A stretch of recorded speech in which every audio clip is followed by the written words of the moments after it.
Hi, everybody. Guten Tag, Bochum. I'm sure I pronounced that horribly, but I tried. Sorry. So, my name is Ramón, as you already heard. And for the next half an hour, I'm going to show you why Redux is dead. Or, maybe not. I don't know. We'll see. But before we get into that, who am I? Well, I'm a front-end web developer from Madrid.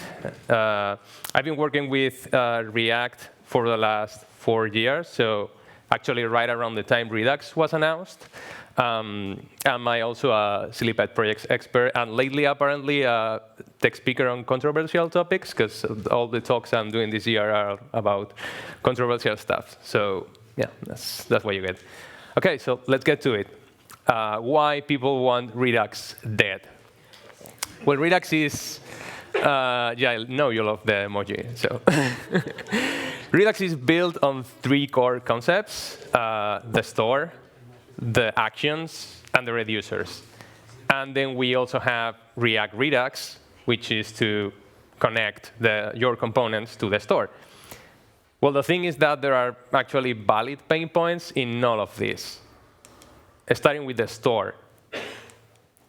This is what you have to do to configure the Redux. I mean, I think I don't need to say anything. Just next point. Actions. Some people think they introduce too much indirection, especially for not so bigger projects. Some even think they are an unnecessary abstraction, especially if you have a static type system.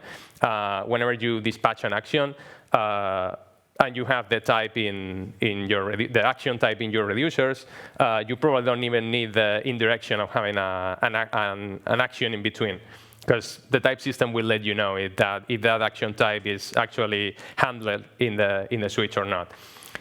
But in any case, even with those points, sometimes they seem like you actually need to write them when they could basically be auto-generated. Like in this example, we have a favorite IDs reducer, and then an add favorite action, which is just a type and a payload, an ID. So it's like really obvious, but you have to write it, and you have to do that a lot of times in big apps. So it's a little bit of a pain. And then we have reducers. First of all, apparently nobody likes to write switch statements. I don't know why, personally, but that's a thing. But besides that, the real problem with reducers is that they are pure functions. So you are forced to return a new object from the reducer. And immutable state updates are a pain in the ass sometimes, especially with arrays and deeply nested objects. So instead of a push, we need to do something like this to add an item to an array, which is not so bad. But then you have to do this too. I mean, what is this? Can you tell me? I mean, I know because I've seen this a lot of times because I've been working with Redux for a while, but it's crazy. This removes an item from an array based on the index. Instead of doing just a splice, you need to do this. And this is even worse. This is just to add an item by index to an array, just that. Instead of just accessing the position in the array and assigning it a value, you need to do this crazy dance. And also same thing for nested objects. You need to be using the spread operator all around. So yeah, I mean, you get used to it, but it's not great. And you then also have the problem of connecting your components to the store. With the connect function from React Redux, you do this thing. I mean, it could be worse. It's fine, but you have things like the own props there, which is kind of weird because own props are actually the props that the component gets. But because this is not inside of the component, but it's outside of it, you need to get the components injected somehow. So you are using onProps.id here, but then up in the component, you have that same ID. And it's like, I don't know, it's not particularly nice. So, OK, let's roll our own Redux killer then. I mean, for sure we can solve all those things by ourselves, right? Because now, since this year, React sort of has a built-in Redux with the introduction of the useReducer hook and the context API, the stable version that was published last year. you can actually more or less easily write a store, like a Redux-like store by yourself.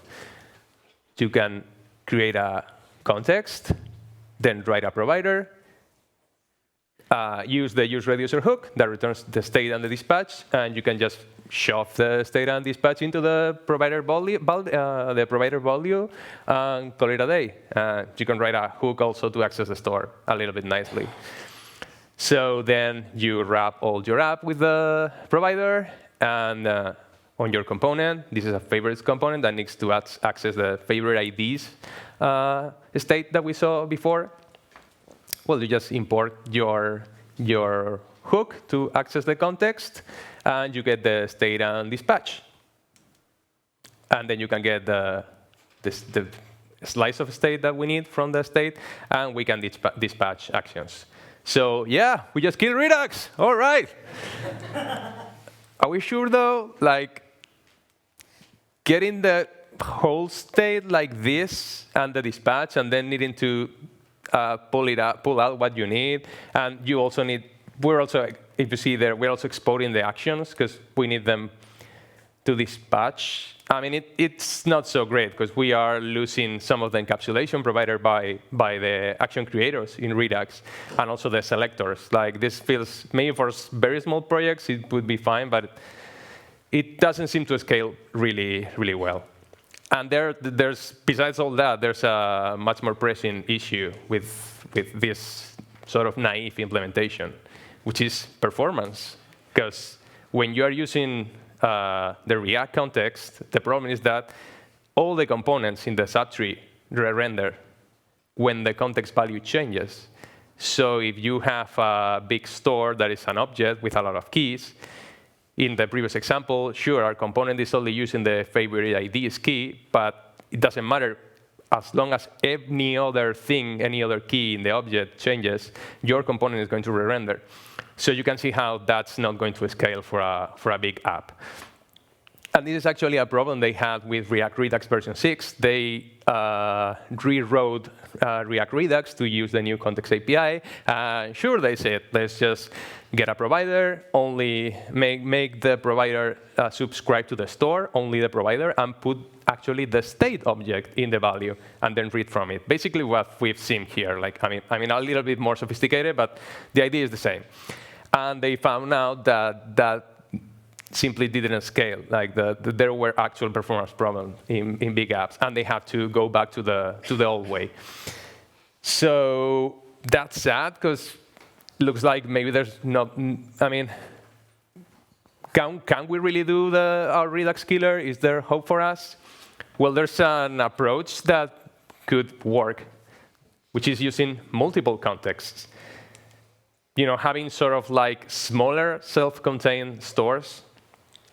And this is not only more performant, because if you, instead of having the whole state, you have different contexts, a bunch of contexts for every key of the, imagine a context for every key of the global state. Now only the components that depend on that specific slice of the state are going to re-render, not everything.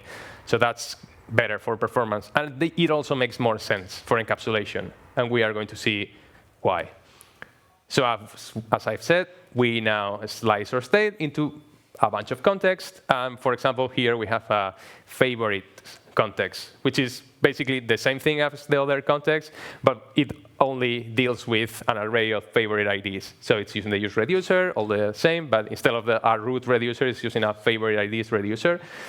And it works in the same way. In your component, you call the hook. But now notice that instead of getting the whole tree, we only get the favorite IDs. So that's nice. We don't need to pull stuff out of the global object. So we are reducing some indirection there. Like, the component doesn't need to be aware of the shape of the whole state in the app. But we'll still have the dispatch and the actions exported. We can do something about that, though. We can bind the actions in the use context hook the same way. Now we have our use favorites hook. Instead of exporting the dispatch directly, we are writing an add favorite action here, and we are dispatching. So we don't need to expose the actions anymore. They are self-contained here. And then when we use it in our component, we just import the use favorites hook, and we have everything there. We have the favorite IDs, and we have the add favorite action. But maybe you're thinking, OK, Ramon, this is great, but my app is not so simple. It does data fetching and shit. Like, I need to do more than this. I need async actions. I need Redux Thunk, maybe, because I need to do async things. You can do it just as well. Now, instead of, this is a different example with a movies context. It's just imagine an object in which the keys are the IDs of the movies, and then the value is just the data of the movies. So here, we have a fetch movie action that we are exposing, and this internally uses a request movie action type and a receive movie action type, and it does an API request, actually. So this is more or less like a thunk in Redux. And in our code, I'm building on top of, the point here is that this is exposing like an object with as I said, with IDs as keys and then the values. But we can even build on top of this and do sort of like a selector that you would do in Redux, but just with a hook. So we can have a use movie hook that builds on use movies. And what it does is takes the movie from this object. It's accessed by ID, as you can see there. And also the fetch movie, it binds it to the ID. And notice that this hook gets the ID as an argument. So then in our code, we just import the hook, and we have everything there. We are passing the ID to the use movie hook, and we get the movie data and the action to fetch it. So this is nice. We have things encapsulated. We are getting some of the benefits of Redux, but I mean, maybe we didn't write as much code as with Redux, but remember that I was only showing you certain things. Like, you still need to write the reducer here. We are not gaining so much, I would say.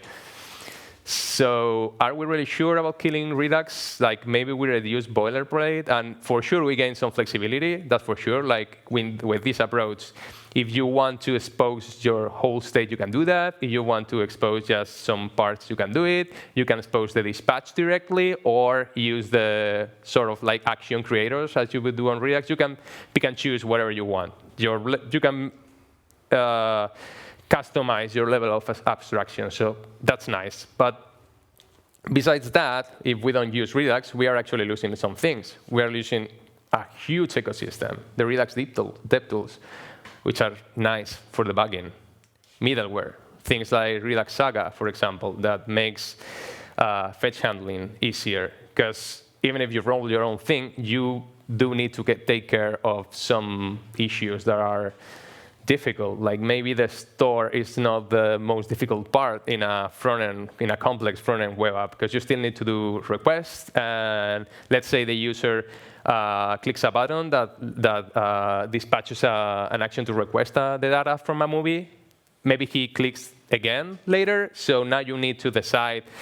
I mean, if one request for that same ID is in flight, you now need to save all your requests or all the IDs of your requests somewhere to make sure that you are not over-requesting. Like, these are things that are actually, sometimes people forget about it, but they're important for a polished product. So you need to take all these things into account. And things like Redux Saga, which is a Redux middleware, help a lot with that. So we would be losing that. Not only Redux Saga, but all the middleware that is out there for Redux. That is nice. And also other utilities. We have things like Redux Persist that allows you to easily persist all your application state to local storage, and you can pick and choose which reducers in particular you want to save, and you can do data transformations in and out of the storage. I mean, it's powerful, and you'd have to re-implement that as well in your custom implementation. But OK, let's say we don't give a shit about any of this, which, I mean, it's a lot to not give a shit about, but let's say we don't. even in that case, I haven't been completely fair in this comparison, because the truth is that Redux has gotten much, much better in a few ways in the last months. And some of the issues we've talked about are actually non-existent anymore. So let's see those recent improvements on Redux.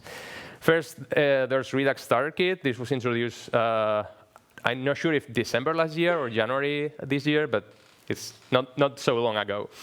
And it offers us a nice set of utility functions with built-in libraries to reduce boilerplate. We had those libraries before, but now they're all combined in a nice, neat package. So for example, if you remember the thing that I just didn't even comment on, which is the function to configure your store, with the configure store function from Redux Starter Kit, is just this. Amazing. Like, this has the DevTools configuration included. It brings Redux Tank as well. Like, things that you for sure want in every Redux project. So this is nice. And also reducers and action creators. This is our example from before with the favorite ideas reducer.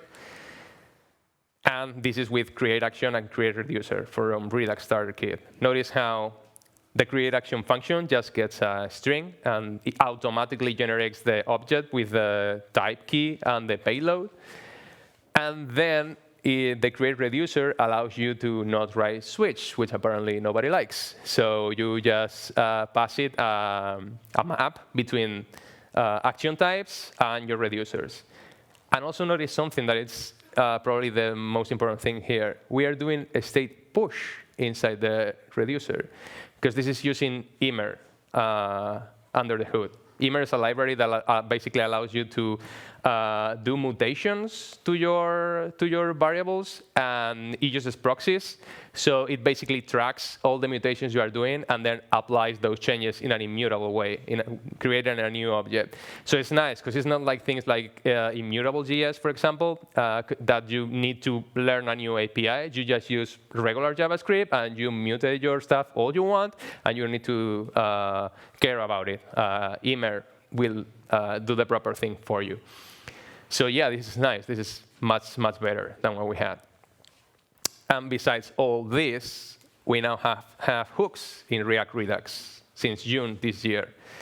So the things I really like about the connect from React Redux are actually not a problem anymore either. This is our previous example with connect.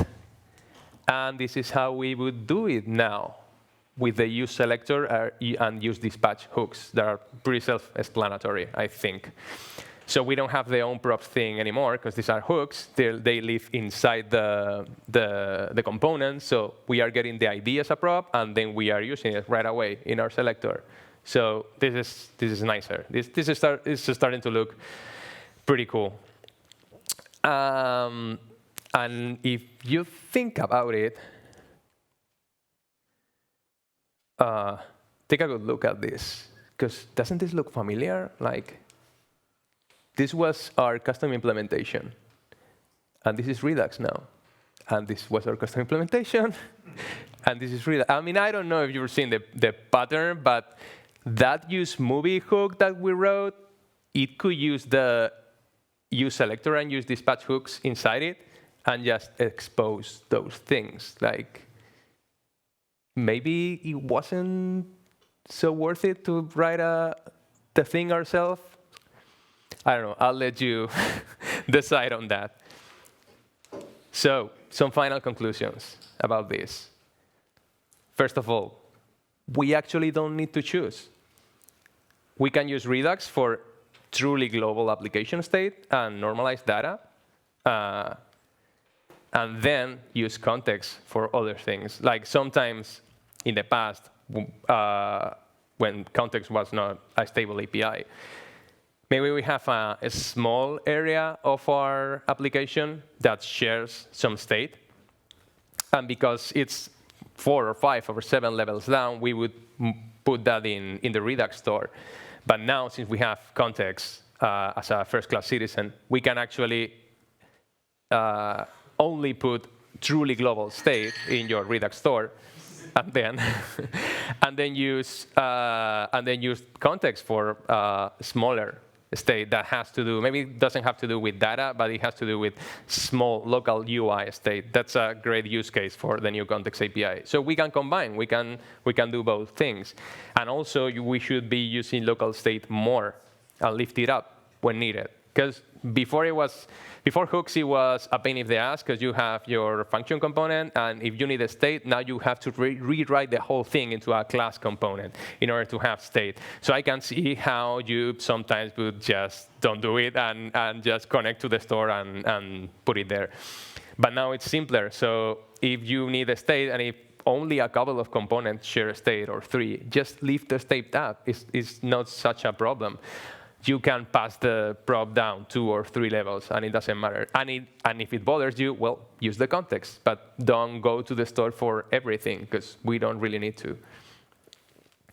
And then consider what we lose. Again, the ecosystem of packages, the debuggability provided by Redux DevTools, and also documentation, which is sometimes not talked about. If you roll your own thing, you're going to need to document it for the rest of your team, whereas with things like Redux or other open source libraries, you get that for free. You have great documentation, you have tutorials, you have blog posts. Whenever someone new comes to your team, it's easier to onboard them, because maybe they know the technology already, so that's important. Talking about teams, take context into account. Not the React context, so no, I'm not doing puns like Ramón, the other Ramón. I mean your personal context and the context of your team. For example, consider your stack. If you are using a GraphQL backend, maybe use the Apollo client, which is awesome. I use it every day now, and it's amazing. It handles data fetching for you. It does data normalization. It has caching. It's amazing. Maybe if that's your case, if you have a GraphQL backend, you don't need Redux, and you are fine with the Apollo client. So that's something to consider. Also, the code base size and your contributors, the number of them, their relationship, their expertise. Because it's not the same if you are a team of 3 people and you decide to roll your own context thing. Well, I mean, it's fine. You are all sitting together. You can talk to each other. It's fine. But if you are in a big company, maybe, and there are like really separate teams and they don't talk much to each other, I mean, it's not a good thing that they don't talk much to each other, but it can happen. So that's something to consider. And even the expertise of the team members. Like, you need to know what you're doing if you're rolling your own thing, whereas with a library, there are some conventions established, and it's simpler. So depends on, you need to really take your context into account when doing a technology choice. Also, performance is an issue. Like, we've seen how you can really shoot yourself in the foot with React context. So for small apps, it's fine. But if you really need to take performance into account, be careful about that, because there could be problems down the way, and maybe you end up like re-implementing Redux, basically. So what's the point? And also portability. Consider that this is not so common, but it could happen. Redux doesn't depend on React. Redux does, but not Redux itself, whereas your own implementation does depend on it. So if you maybe need to encapsulate your whole state in a sort of a library that you need to share between different clients, and you are not using Redux in all of them, that's a good point for using Redux, because you get something that is independent of React. And finally, remember that by this point, Redux is more than a library. It's more of a pattern or architecture than a library. So even if you end up ditching it, its principles will still stand. I mean, they stand so much that they incorporated the reducer concept into React. So that makes you see how it's been a really influential, fundamental piece in the React ecosystem. So even if the library ends up going away or you decide not to use it, its principles are here to stay. So yeah, I guess Redux is not there after all. So long live Redux, and thank you.